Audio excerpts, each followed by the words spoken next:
free trade. They're all the same thing. Those are, you're just naming the same thing in different ways. I like lots of things. Globalization. No, that's another one. Those are synonyms. Come up with one that's not the same one. Canadianism. I like Canadianism. What I'm trying to get is there a country that has found the right balance? A right balance, that have found solutions that are humane and successful? It's not a book about solutions, but what I do offer in the book is I offer a challenge to the claim that there never were alternatives to these fundamentalist ideologies and policies.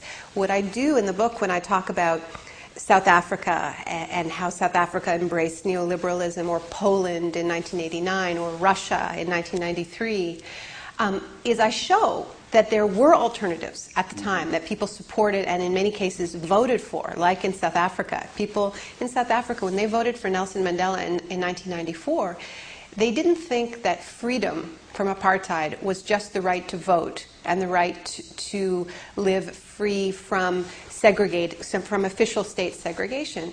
They also believed, because it was part of the ANC's policy, that they were going to get land, that they were going to get housing, that they were going to get a piece of the wealth of their country. And they never got it. That was part of the vision. We've seen, now we look at South Africa, it's descended into the most violent crime, terrible xenophobia against immigrants. There was an alternative. There was an alternative. There was an alternative in Poland. When people voted for Solidarity in 1989, the historic Solidarnosc elections, Solidarnosc had an economic program, and that program was that the state-run communist factories should be turned into worker-owned cooperatives. Now, that was never attempted. That was never attempted because at that very moment, Poland was in economic crisis, and the International Monetary Fund and the U.S. Treasury said, you will not get a penny of aid unless you impose shock therapy. So for me, I'm not Lenin. I don't write manifestos saying, here's what we're going to do. But what I've been trying to do is rescue, from the dustbin of history, the real alternatives that never even got a chance to be tried. Yeah. Now, in terms of the perfect ideal society, I don't think that there is one. But I do think that there are many societies that do a better job than the United States and Britain, for instance, which have really embraced the casino economy as the core.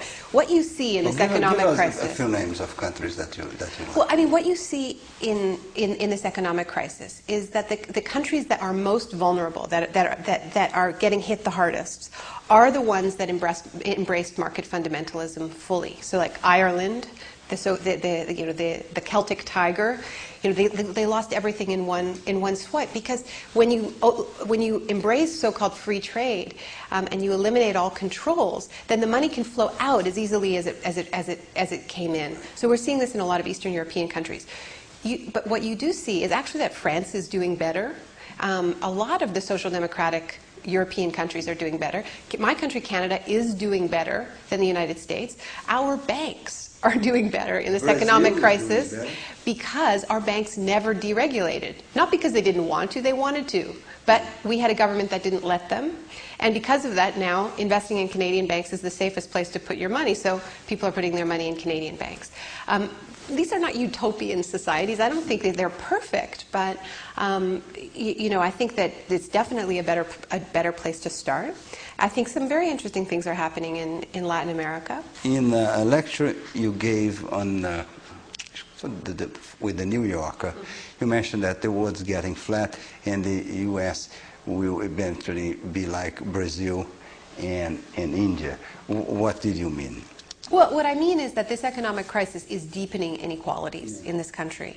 It was already, the crisis was created by pre-existing inequalities, in the sense that African Americans and Latinos in this country, even when they're making comparable wages to whites, the biggest gap is the gap in assets, in total net value.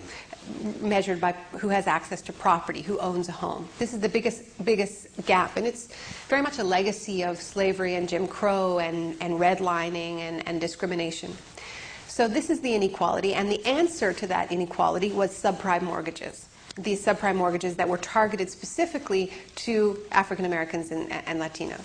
And poor in general. Well, except for poor are racialized in this country, right? So you can't talk about the poor in general because it's totally... A lot of blacks and a lot of Latinos, but there are a lot of white poor too. There are a lot, but blacks are 12% of the population in the United States, and more than 50% of the people living in concentrated poverty in this country. So I don't think, there's this idea that we should just be all colorblind now. There's an African American president. I don't think it's helpful. I think we have to understand that racism still exists in this country and that it's a factor. Do you have a vision 5 years from now? Where are we going to be? And in that vision, where is China? I don't know where we are in 5 years from now. I mean, I think it's such a... it's such a volatile moment. This is why I, spend time giving speeches to, rooms filled with people, talking on university campuses, trying to rebuild a left, is that I think it really depends. I don't think anything is inevitable in the next 5 years. I think that, a moment like this is a moment when change happens very, very quickly, for good and for bad. It's not static, that's for sure, right? And that's why, I say that progressives have a moral responsibility to meet this moment and turn it into a transformation. I can see, a brilliant future in 5 years. I can also see a totally dystopic future where, the financial crisis, the inequalities, the ecological crises intersect, and it's everyone for themselves, and, a brutality. So to me, this is a choice. And that's why I'm not in the business of sort of, projecting, No, just because you are an idealist, you have a vision, and I thought you might see something with more clearly than the others. You think you see your mission then as to rebuild the left? Yeah, I guess so, yeah. That's good, thank you. I've been looking for a mission. Thank you very much. Se você quiser fazer críticas ou comentários, vá no nosso site, na Globo News. Muito obrigado.